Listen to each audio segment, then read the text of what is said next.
Parang hindi lang pahinga kundi something more, ang peg ni na Katrina Halili at Chris Lawrence sa kanilang Holy Week getaway sa Palawan.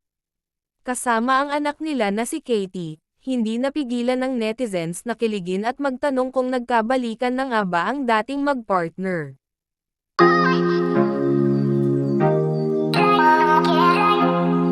Sa social media video, na ibinandera ni Katrina, makikita ang aktres na todo enjoy habang tumatakbo sa dalampasigan, nakangiti at tila walang iniintinding problema.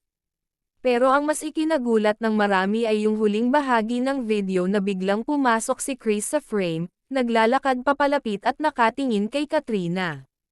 Barefoot in the sand, ocean air, no noise, no stress, just freedom in motion, caption ni Katrina sa caption. Wika pa niya, this is where everything resets. Samantala, hindi rin nagpahuli si Chris sa pag-share ng kanyang sariling ganap. Nag-post siya ng larawan na kuha rin sa parehong eksena ng video ni Katrina. Some sunsets, you don't want to end, ang say naman niya sa kanyang post. May isa pa siyang post na mas lalong nagpaingay sa usap-usapan tungkol sa dating couple.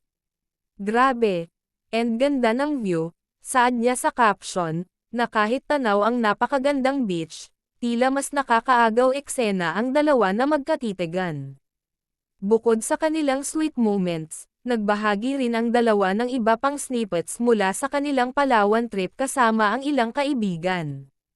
Pero sa dami ng eksena, aminin na mas napapansin pa rin ang chemistry nilang dalawa. Matatanda ang naghiwalay sina Katrina at Chris noong 2014, pero nitong mga nakaraang buwan ay muling nabuhay ang isyu ng kanilang relasyon matapos silang madalas makita sa kani-kanilang social media posts. Mas lalo pang umingay ang intriga ng aminin ni Chris noong Pebrero, na hindi pa niya isinasara ang posibilidad ng muling pag-iibigan nila ni Katrina at magkabalikan muli.